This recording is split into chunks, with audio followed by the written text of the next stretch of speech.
Hey, I'm Andy Slade. I'm Bryan Lewis. We're with PrecisionRifle101.com. We're here today to talk to you a little bit about where everybody starts, and that's in the prone.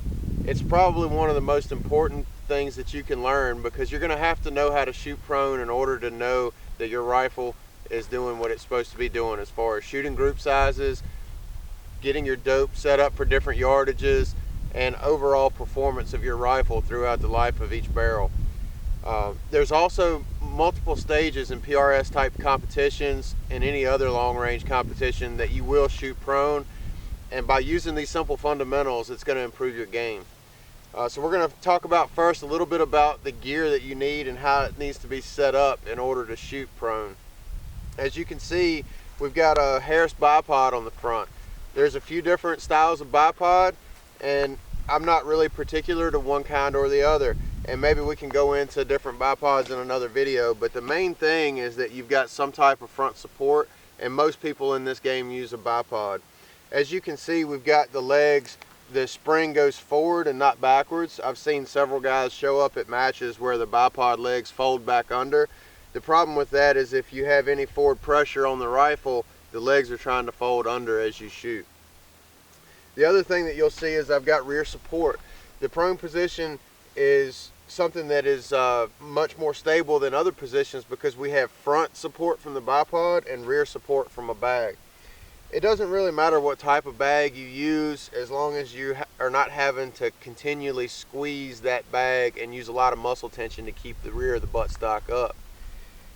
As you can see here, it's a Reezer Game Changer from Armageddon Gear, and it's the reason I like this bag is because I can use it for so many different things. I don't have to carry 10 different bags and look like the mushroom man walking around. I can just carry the Reezer Game Changer, and it seems to work really well for my use.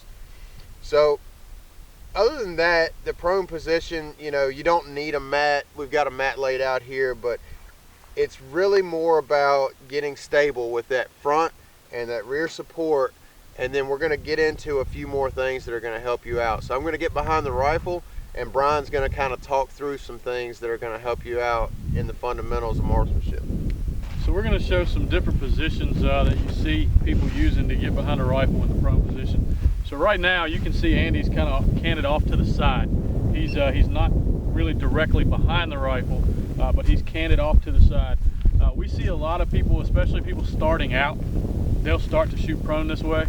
And the kicker here is if you're shooting prone this way, it blades this shoulder open a lot here. Andy's a right-handed shooter, so it blades that right shoulder open. So under recoil, that's going to kind of push that shoulder and open the gun up and actually help the rifle to jump off target, which is not what you want to do. So it's not that it doesn't work. You can't shoot prone that way. There are plenty of people that do shoot prone well that way, but it's not ideal, and it's not the way we prefer to shoot prone. So Andy's going to kind of scoot around to the right here and get more straight behind the gun, and you'll see how that lines up a lot better with his body. So you'll see the rifle actually will come basically directly in line in the center line of his body, just to the right on the inside of his right thigh. So it lines up directly with his body. That helps his body to absorb all of that recoil, as opposed to blading that shoulder open and coming off target. So that's going to really help him control recoil a lot. The other thing that we're going to do is he's going to make sure he keeps his face on the gun anytime he's running the bolt or doing any adjustments if possible, but trying to keep his face on the gun and run that bolt and then stay there. So one of the other things we're going to do is keep our face on the gun anytime we're manipulating the bolt. That kind of helps with economy of motion. It keeps you from coming up off the gun and having to reacquire the target. Keeps everything smooth and just helps you stay on target a lot better. You'll also notice Andy has got his cheek on the cheek piece, kind of nestled down. You probably can't see this in the video, but he's not putting a lot of pressure into the gun, but he's putting enough to where he gets that cheek in the same spot every time. That's key to having the same position behind the scope, and at longer distances that makes a big difference.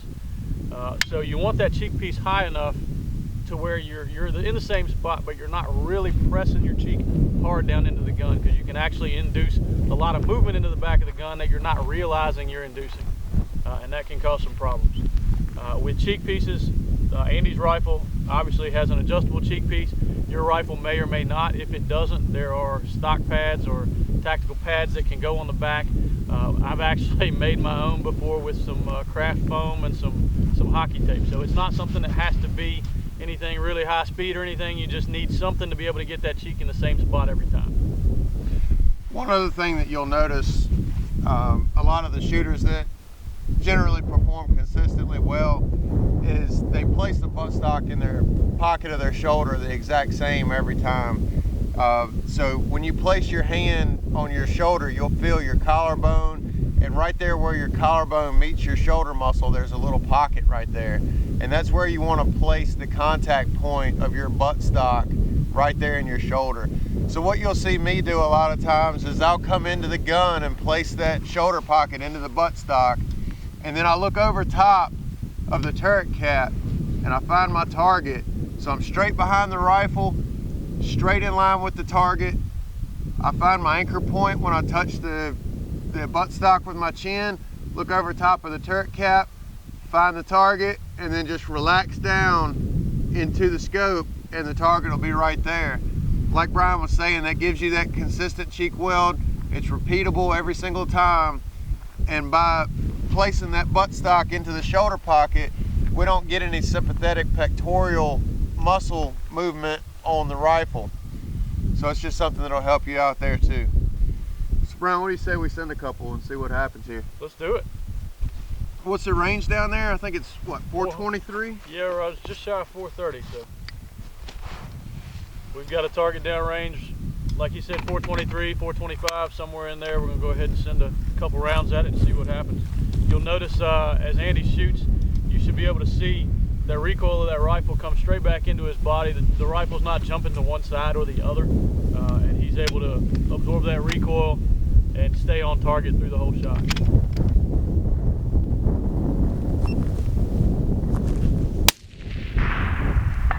Impact.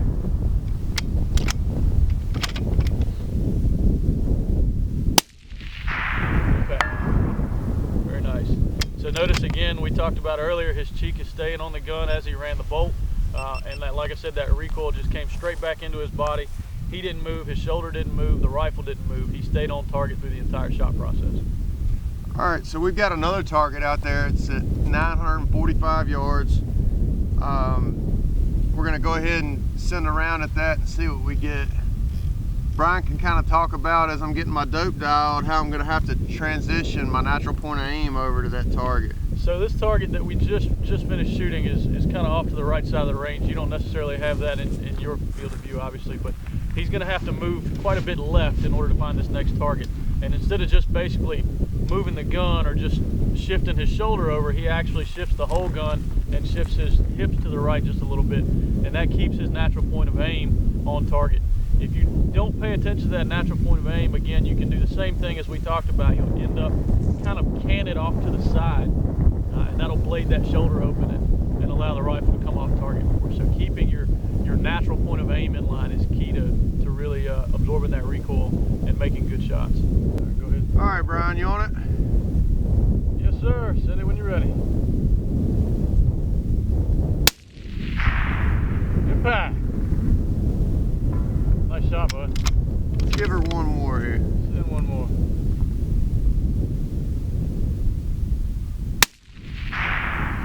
Impact. Very nice. All right, so as you can see there, that's 945 yards. I'm able to see that round go out and impact the target. So by being able to see that impact and, you know, being able to get that instant feedback as to where that round went, that's a really important thing, because if you don't see it, then your next shot just has to go off of what you're seeing in the conditions and where you think that round might have went. So what we're gonna do now is we're gonna come in, drop down into the prone, and just show you kind of how we approach coming from standing to prone. You have to do this a lot in PRS matches when you're going from one prop to another prop, or when you're starting a stage. Many times you'll have to start standing, rifle in hand, bolt back, and then magazine inserted. So I'm going to go ahead and insert this magazine. My bolt is to the rear. I'm going to engage the 423 yard target. I'm going to make sure that the dope is dialed for that first target, And then, as you'll be able to see, I'm going to transition to the 945 yard target, so you'll be able to see me shift my natural point of aim. You ready to go? Let's do it. So you'll notice when Andy sits his rifle down, he'll sit the rifle down pointed at the target.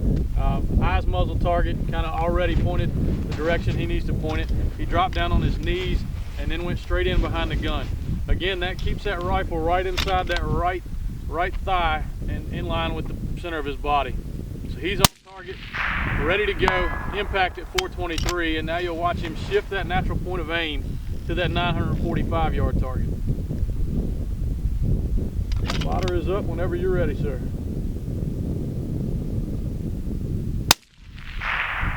Impact. Good shot, bud.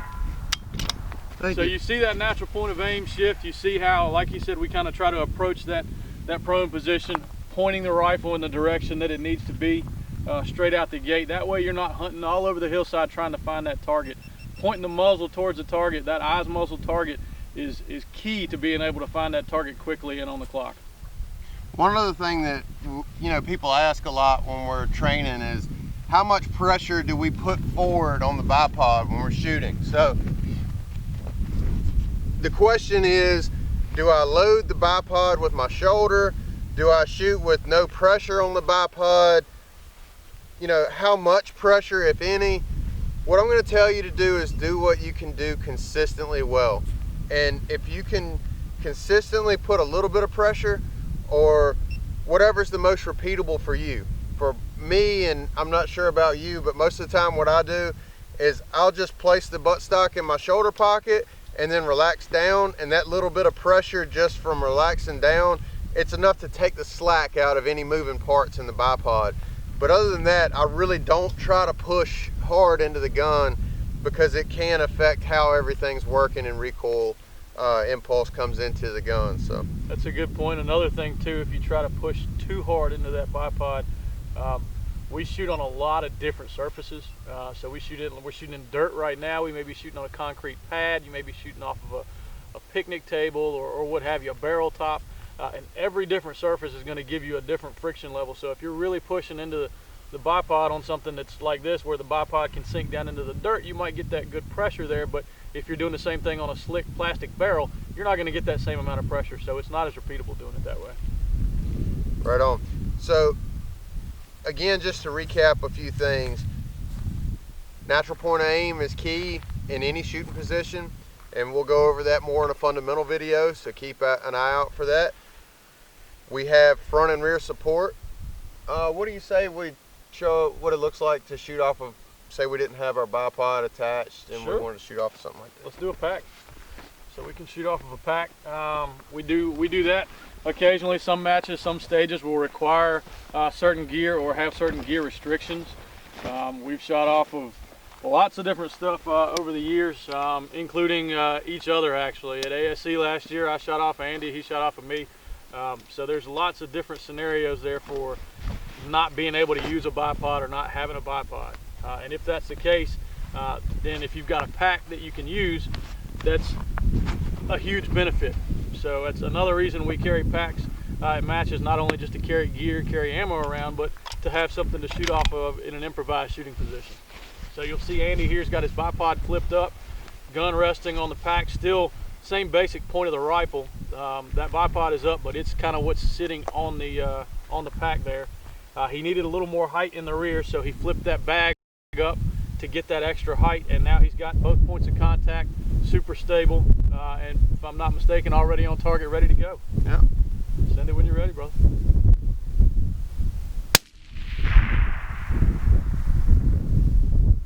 Nice. 945 yards off of a pack. Again, just as solid as a bipod, and works in a pinch for sure if you don't have that bipod handy, or you're at a match or a stage where they're requiring you to not use a bipod. Say you needed to get off the ground a little bit more, you know, you can see a lot of times people will have those short, what are they? 6 to 9?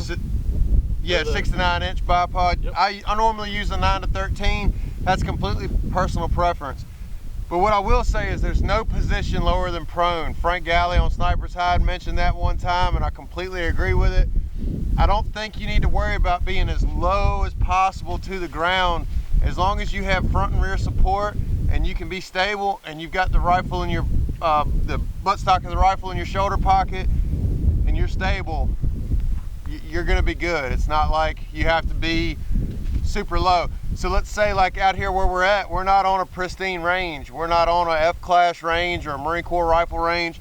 There's stumps and sticks and you know, it's the real world. So you might need to get that rifle up a little bit. Right now my bore is probably, I can't really see it, what do you say, 1.5 feet? It's probably at least 14, 16 inches, yeah. So, you know, it's well off the ground to clear any of that type of obstacle. So it might be higher. Your pack may give you that clearance if you've got a shorter bipod to get over something like that. The other thing that can do is, say there's a hill going out from under you, you can also use that to raise your rifle up a little bit to get on that, to be able to get the rifle level.